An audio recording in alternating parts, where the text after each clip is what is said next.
Dear students, आप लोग का मेरे यूट्यूब चैनल मैथ्स डाउटलेस में स्वागत है। आज हम लोग एनसीईआरटी क्लास 9 सब्जेक्ट मैथ का दूसरा चैप्टर बहुपद का प्रश्नावली 2.4 का क्वेश्चन नंबर 5 का तीसरे प्रश्न को सॉल्व करने जा रहे हैं। क्वेश्चन ये है कि गुणनखंड ज्ञात कीजिए। ठीक है, तो यहाँ पर हमें जो बहुपद दिया गया है यह एक त्रिघात बहुपद दिया गया है, तो इसका 3 अलग अलग बहुपद होगा गुणनखंड के रूप में। ठीक है, तो इसे हम लोग डायरेक्ट मध्य युग में जो दो अलग अलग पद है उसको विभक्त करके बनाना कठिन हो जाता है थोड़ा, तो इसे हम लोग गुणनखंड प्रमेय की सहायता से बनाते हैं। तो चलिए शुरू करते हैं, देखते हैं कि कैसे हम लोग इसे सॉल्व करते हैं। सॉल्यूशन में सबसे पहले हम लोग जो सवाल दिया है उसे px मान लेते हैं। माना px बराबर x³ plus 13x² plus 32x plus 20, ये हो गया। अब हमारा काम ये है कि लास्ट में जो हमें अचर पद दिख रहा है यानी संख्या दिख रहा है 20 का क्या क्या गुणनखंड हो सकता है उसे हम लोग पहले निकाल लेते हैं। तो 20 का गुणनखंड क्या क्या होगा? 20 का गुणनखंड यानी वैसी सारी संख्या जिससे 20 विभाजित हो जाए। ठीक है, वो सब 20 का क्या कहलाएगा? गुणनखंड। तो यहाँ पर अगर छोटा संख्या है तो हम डायरेक्ट यहीं पे निकाल लेते हैं, लेकिन अगर कोई बड़ा संख्या है तो हम लोग रफ वर्क में चल के देख लेते हैं कि 20 का क्या क्या गुणनखंड होगा। रफ वर्क में देखिए आसान होता है इस तरह से निकालना। एक सबसे पहले तो एक जो होता है वो सभी संख्या का गुणनखंड होता है, तो 1 गुना 20 किए तो 20 भी अपने आप का कोई भी संख्या खुद का भी क्या होता है? गुणनखंड होता है। तो यहाँ 2 गुणनखंड हमें क्या मिला? 1 और 20। उसी तरह से अगर 2 से भाग दे, 2 से भी 20 विभाजित है, 2 से 10 बार में, तो यहाँ पर और 2 गुणनखंड हमें मिला। 3 से तो नहीं लगेगा, फिर 4 से, 4 गुना 5 20 होता है, तो 4 और 5 में इसका क्या हुआ? गुणनखंड हुआ। इसके बाद 4 के बाद कौन सी संख्या से विभाजित होगी? 5 से। तो अब देखिए कि यही चीज़ यहाँ पर रिपीट हो गया, 5 यहाँ आ गया, 4 यहाँ आ गया, तो यहाँ के बाद हम लोग रुक जाएंगे, यहीं से जो यू टर्न ले लेंगे यही सब संख्या 20 का गुणनखंड कहलाएगा। यानी कौन कौन सा? 1, तो 1 में दोनों चिन्ह लगा देंगे, +-1, +-2, +-4, फिर +-5, फिर +-10 और +-20। ये सब संख्या 20 का क्या मिल गया हमें? गुणनखंड। अब हमारा काम क्या है? देखिए इन्हीं संख्या में से हम लोग शुरू करते हैं। सबसे पहले से ही ये सब संख्या यहाँ पर x के जगह पर रखेंगे और हल करेंगे, और हमारा काम है कि हल करने के बाद शून्य लाना। अगर शून्य मिल जाएगा तो हम लोग आगे बढ़ते हैं, शून्य नहीं मिलेगा तो फिर कोई दूसरा संख्या रख के देखेंगे, कहीं ना कहीं शून्य मिलता ही मिलता है। तो यहाँ से आप +1 रख के भी पहले ट्राई कर सकते हैं, कोई चाहे तो -1 भी रख के देख सकता है कि क्या जीरो किस में आ रहा है। वो किसी को पता नहीं है कि क्या रखने से आएगा जब तक कि हम लोग सॉल्व ना करें, तो ये ट्रायल हमें करना ही पड़ता है। तो चलिए हम लोग 1 रख करके देखते हैं कि P(1) का मान क्या आता है, शून्य आता है कि नहीं। अगर आ गया तो आगे बढ़ेंगे, नहीं आएगा तो फिर हम लोग -1 रखेंगे। तो यहाँ पर जहाँ जहाँ x है वहाँ 1 रखेंगे। यहाँ हमें सारा संख्या किस में दिख रहा है? पॉजिटिव दिख रहा है। यहाँ भी प्लस प्लस प्लस, 1 रखने से सब पॉजिटिव आएगा, कभी कटेगा नहीं, जीरो आएगा नहीं। तो हमें एक अनुमान लग गया कि 1 रखने से जीरो नहीं आएगा। तो हम P1 निकालने में अपना टाइम बर्बाद ना करके P-1 निकालते हैं। ठीक है, तो चलिए x के जगह पे -1 रखते हैं। तो -1 का क्यूब प्लस 13 गुना -1 का यहाँ स्क्वायर प्लस 32 इंटू -1 प्लस 20। अब इसे सॉल्व कीजिए। -1 को 3 बार गुना करेंगे, -1 गुना -1 गुना -1 होगा। -1 को 2 बार करेंगे तो माइनस गुना माइनस +1 हो जाएगा, और 13 को +1 से करेंगे तो प्लस गुना प्लस प्लस 13 हो जाएगा। फिर यहाँ देखिए प्लस गुना माइनस, माइनस 32 गुना 1 32 और जोड़ 20। अब यहाँ से देखिए जो प्लस प्लस में है उसको ऐड कर लेंगे, जो माइनस माइनस में है उसको ऐड कर लेंगे, जोड़ लेंगे। तो 20 और 13 दोनों प्लस में है, दोनों को जोड़ देंगे तो 33 हो जाएगा, और माइनस में 1 है और माइनस में 32 है, दोनों आपस में जुड़ जाएगा, 32 से 33 हो गया और ये 0 आ गया। तो 0 आ गया तो हमारा काम अब यहाँ से आगे बढ़ेंगे। 0 नहीं आता -1 रखने से तो हम लोग 2 या -2 रख के देखते हैं, ठीक है। और 0 लाते ही लाते, 0 जब तक ना आएगा ये काम करना है। 0 आने के बाद से ही गुणनखंड प्रमेय का यूज होता है। तो गुणनखंड प्रमेय हमें बताता है कि P ऑफ A अगर 0 हो जाता है, P ऑफ A क्या आ जाता है 0। किसी बहुपद में कोई संख्या रखने के बाद ये समझिए A की जगह पर क्या आ गई -1 है, 0 आ जाता है P ऑफ A, तो हम लोग x में उस संख्या को घटा देंगे। बहुपद अगर x में है तो x में उस संख्या को घटा देते हैं। ये जो रैखिक बहुपद x - a है यही Px का बहुपद कहलाता है। Px कोई बहुपद दिया रहेगा आपको, जैसे यहाँ पर कोई बहुपद दिया है, हम लोग P ऑफ A निकालते हैं। P ऑफ A अगर 0 आ जाता है तो हम लोग x में उस संख्या को घटा देते हैं और बोलते हैं कि वो x - a उस Px का गुणनखंड है। तो उसी तरह से यहाँ -1 अगर रखने से 0 आया है तो हम लोग x में -1 को घटा देंगे। तो x में -1 को घटा दिए तो माइनस प्लस 1 हो गया, यानी x + 1 मिल गया हमें। x में माइनस किए -1 को तो क्या मिल गया x + 1। तो हम लोग बोलेंगे कि x + 1 Px का गुणनखंड है। ये हम लोग गुणनखंड प्रमेय से बोल सकते हैं, ठीक है। अब हम लोग यहाँ के बाद अगला टर्म में चलेंगे, अगले स्टेप में। तो अब देखिए कि अगर कोई बहुपद किसी दूसरे बहुपद का गुणनखंड है तो इससे हम Px में अगर भाग देंगे तो शेषफल हमें 0 प्राप्त होगा। ये हम जानते हैं कि कोई एक बहुपद किसी दूसरे बहुपद का गुणनखंड है तो पहले बहुपद से दूसरे बहुपद में भाग देने से शेषफल हमें 0 प्राप्त होता। तो अब हम लोग x + 1 से Px में, Px मतलब ये सवाल में x + 1 से भाग देंगे और शेषफल 0 प्राप्त करेंगे और आगे बढ़ेंगे। यहाँ तक आप लोग नोट कर लीजिए।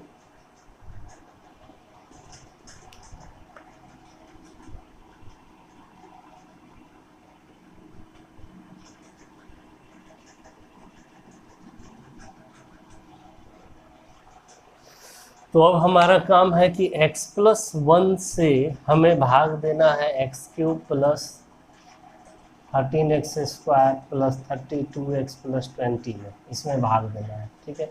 रफ वर्ग में चलेंगे, ये भाज्य है और ये भाजक कहलाता है, ये भाजक और ये भाज्य। तो नियम क्या है कि भाज्य के पहले पद को लेते हैं हम लोग और उसमें भाजक के पहले पद से भाग देते हैं, तो यहाँ से कैंसिल होके बचेगा x²। तो जो बचा भागफल उसे ही यहाँ भागफल के पहले पद के रूप में लिखते हैं और इससे फिर इस दोनों को गुना करके हम लोग यहाँ लिखते हैं। तो वो x गुना x² x³ हो जाएगा और 1 से गुना करेंगे x² को तो x² हो जाएगा। अब यहाँ पर चिन्ह बदलता है, ये माइनस, ये भी माइनस, ये दोनों कैंसिल हो जाएगा क्योंकि +x³ और -x³ कैंसिल। यहाँ +13x² है और यहाँ -1 समझिए x² है, तो 13 में 1 घट जाएगा तो 12 बचेगा, तो 12x² + 32x + 20। अब ये भाज्य हुआ। भाज्य का पहला पद क्या है 12x², 12x², और इसमें भाजक का पहला पद x, भाग देंगे तो 12x बचा, ठीक है। तो 12x यहाँ पे हम लोग लिखेंगे और 12x से दोनों को गुना करके फिर यहाँ लिखेंगे। x गुना 12x, 12x² और 1 से गुना करेंगे 12x को 1 से, तो उतना ही रहेगा 12x। फिर घटाएंगे, चिन्ह बदलेगा, ये माइनस, ये भी माइनस, ये दोनों कैंसिल हो जाएगा। 32 में 12 घट जाएगा, 0 2, 20x + 20। अब ये भाज्य हुआ। भाज्य का पहला पद 20x है, 20x में हम x से भाग देंगे, 20 बचेगा, 20 यहाँ लिखेंगे और गुना करके अब यहाँ लिखेंगे। 20 गुना x 20x 20 गुना 1 20, ये माइनस, ये भी माइनस, कैंसिल होके क्या आ गया 0 आएगा।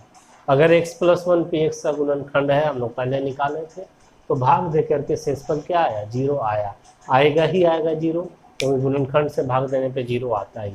अब हम लोग तब आगे बढ़ेंगे।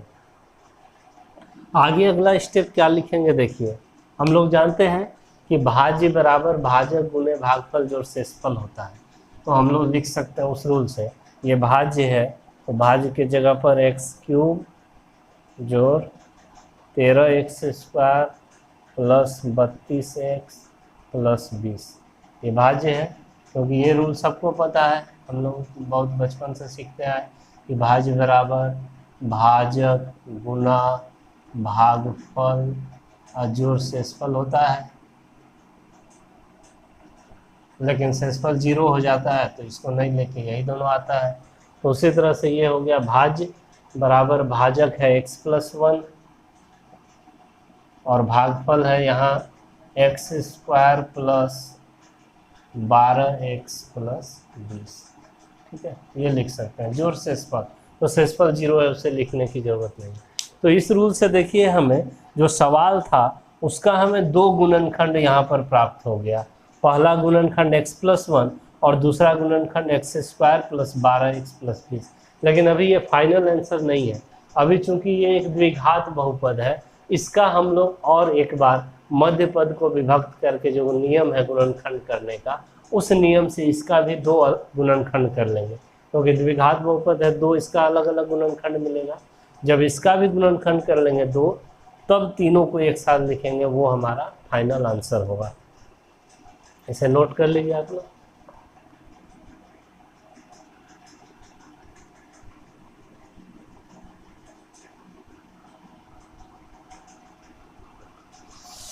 तो अब हमारा काम है कि इसका गुणनखंड ज्ञात करना है, x² प्लस 12x प्लस 20 का, ठीक है। क्या रूल है देखिए, पहला जो पद है x² का गुणांक उसको लिया जाता है, यहाँ x² का गुणांक कुछ नहीं तो 1 है, और लास्ट में जो संख्या है उसको लिया जाता है 20, और 20 गुना 1 कर लिए 20। अब हमारा काम ये रहता है कि मध्य पद में जो 12 है उसको दो संख्याओं के रूप में विभक्त करना, बांटना, यानी जोड़ के रूप में लिखना, और ऐसा लिखना कि जोड़ने से तो 12 आ जाए और गुना करके ये 20 आ जाए। यानी कि इस तरह से P और Q हमें दो संख्या चाहिए जिसको गुना करें तो 20 आ जाए और जोड़े तो मध्य पद में जो x का गुणांक 12 है उतना आ जाए। तो ये संख्या हमें P और Q क्या मिलेगा, कहाँ से, तो ये हमें इसी 20 के गुणनखंड करने से मिलता है। कैसे देखिए, 20 का गुणनखंड 2 से 10 बार में, 2 से 5 बार में, इन्हीं सब संख्याओं को गुना कर करके हमें दो संख्या प्राप्त करना होता है। देखिए अगर हम इसे गुना कर लें 2 गुना 2 तो 4 होगा, और ये 5, 4 5 9 होगा, 12 नहीं आएगा। लेकिन अगर इस 5 और 2 को एक साथ गुना कर लें तो 5 गुना 2 कितना 10, और यहाँ पर एक 2 है ही संख्या, 10 जोड़ 2 करेंगे तो क्या मिल जाएगा 12 मिल जाएगा, और गुना करेंगे तो 20 तो मिल ही जाएगा। तो क्लियर हो गया कि वो दो संख्या 10 और 2 है। हम लोग लिख लेंगे इस तरह से, 2 गुना 10 20 मिल जा रहा है, 2 जोड़ 10 12 भी मिल जा रहा है, मिल गया। तो अब लोग 12 को इस तरह से अब लिखेंगे, 12 को हम लोग 2 + 10, तो 2 और x लगा देंगे 2 के भी साथ, ठीक है, और फिर 10 के भी साथ, क्योंकि x लगा हुआ है 12 के साथ, और 12 को हम दो संख्या में तोड़ दिए तो दोनों के साथ x गुना होता है, तो 2x जोड़ 10x 12x हो भी गया, और ये 20 का 20 लिख दिया। अब इस दोनों में और इस दोनों में कॉमन लेना होता है। इस दोनों में क्या कॉमन है, x² और 2x में, तो x² का गुणनखंड करेंगे तो x गुना x, और 2x का गुणनखंड करेंगे तो 2 × x। दोनों में क्या मिला, x मिला, x को हम बाहर निकाल देंगे, x² से x समझिए बाहर चला गया, तो और क्या बचा, गुना के रूप में x बचा, प्लस है तो प्लस, 2x से x बाहर चला गया, क्या बचा 2। अब यहाँ पर भी ऐसा ही चीज़ कॉमन आएगा, लेना है जो कि बीच में हमें ब्रैकेट में हमें x+2 ही बचेगा। यहाँ पर क्या कॉमन लेने से, देखिए दोनों में 10 कॉमन ले लेंगे हम लोग तो x+2 बचेगा, क्योंकि 10x को 10 गुना x लिख सकते हैं, अब 20x को 10 गुना 2 गुना x लिख सकते हैं। दोनों में 10 कॉमन है तो 10 + 10 हम लोग निकाल देंगे बाहर, दोनों चिन्ह भी प्लस है। 10x से 10 बाहर आ गया तो x बच गया, 20 से 10 बाहर आ गया, अच्छा 20 है, x नहीं है यहाँ पे, तो 20 से 10 बाहर आ गया तो क्या बचा, 2। तो इस तरह से हमारा यहाँ पर दोनों में पदों में देख रहे हैं आप कॉमन क्या है, x+2, x+2 बाहर निकल जाएगा। x+2 का गुणांक यहाँ x है, x+2 का गुणांक यहाँ 10 है। तो इस तरह से हम लोग इसका गुणनखंड कर लिए x+2 और x+10 में। तो फाइनल आंसर अब जो लिखेंगे, देयरफॉर x³ + 13x² + 32x + 20 = पहला गुणनखंड x+1 था और इसका 2 गुणनखंड हमें यहाँ मिला, यही हो गया आंसर।